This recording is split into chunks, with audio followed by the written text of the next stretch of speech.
deprem bölgelerimizi gezmeye devam ediyoruz. Şu an Adıyaman merkeze geldik. Adıyaman merkezde, koordinasyon merkezimizde şu an düzenli bir şekilde sabah, öğlen ve akşam sıcak aşımız dağıtılıyor. Ayrıca gelince şehri de biraz gezme durumumuz oldu. Açılan yerler var. Bu bizi biraz memnun etti. Ancak aldığımız acı bir haber de var. 40. gün bugün.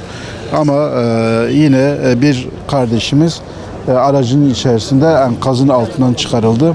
Allah-u Teala kendisine rahmet eylesin. İnşallah biz burada olacağız. Özellikle zaten gezdiğimiz yerlerde Ramazan hazırlıklarımızı yapıyoruz.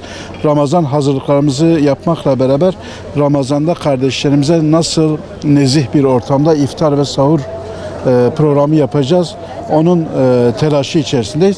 İnşallah bizler çalışmalarımızı tamamlamak üzereyiz. Kardeşlerimize Ramazan'da inşallah hizmet vereceğiz.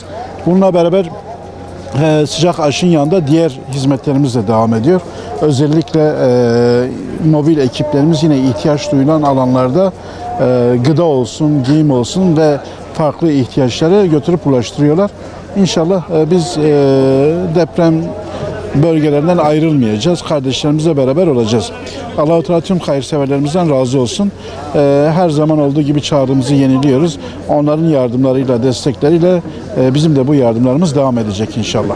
Öncelikle devlet yetkililerinden şunu istiyoruz. Orta hasarlılar güçlendirilsin. Biz daha çok perişan olmayalım. Daha sonrasında da umut kervanına söyleyeceğimiz, Allah kendilerinden 1000 kere razı olsun. Allah onları darda koymasın.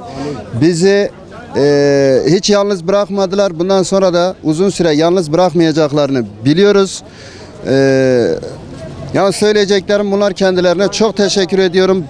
Yayınlarsanız da çok teşekkür ediyoruz. Tekrardan söylüyorum. Bu depremden dolayı kiralar çok fahiş bir şekilde arttı.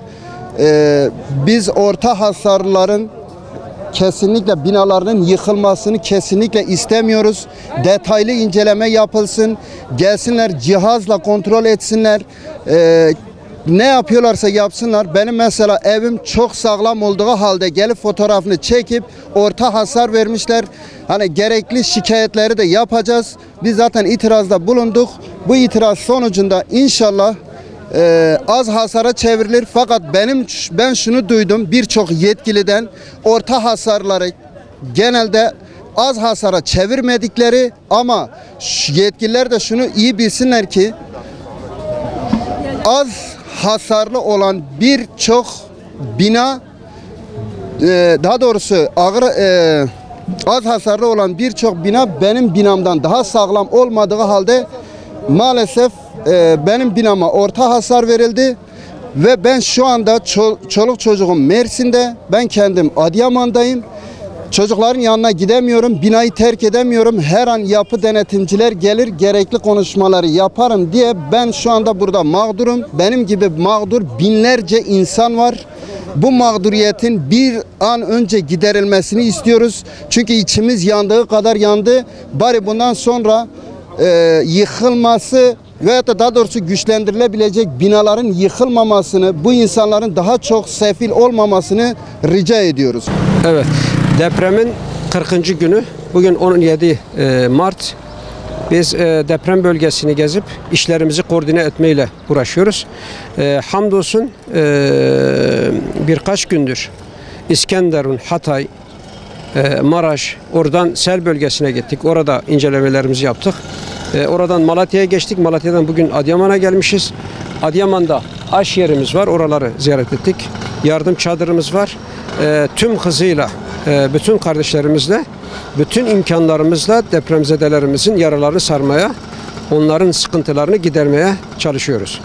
Yapılan yardımlar için biz hayırseverlerimize teşekkür ediyoruz. Rabbim hayırlarını kabul etsin ve bu minvalde hayırlarının devam edilmesini bekliyoruz. Bugün Adıyaman'daydık. Adıyaman'da bir enkazın üzerine düştüğü bir aracın içerisinden bugün bir ceset çıkarıldı. Yani deprem bölgesinde çalışmalar devam ediyor. İhtiyaç devam ediyor. Dolayısıyla yardımlarımızı kesmeyelim ve deprem bölgesindeki depremzedeleri, sel bölgesindeki selzedeleri inşallah unutmayalım. bu bölgeye olan yardımlarımız devam etsin.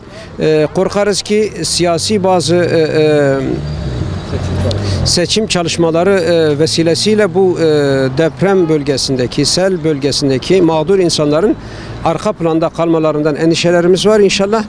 Onun için bu bölgenin siyasi çalışmaların gölgesine kalmaması gerekiyor.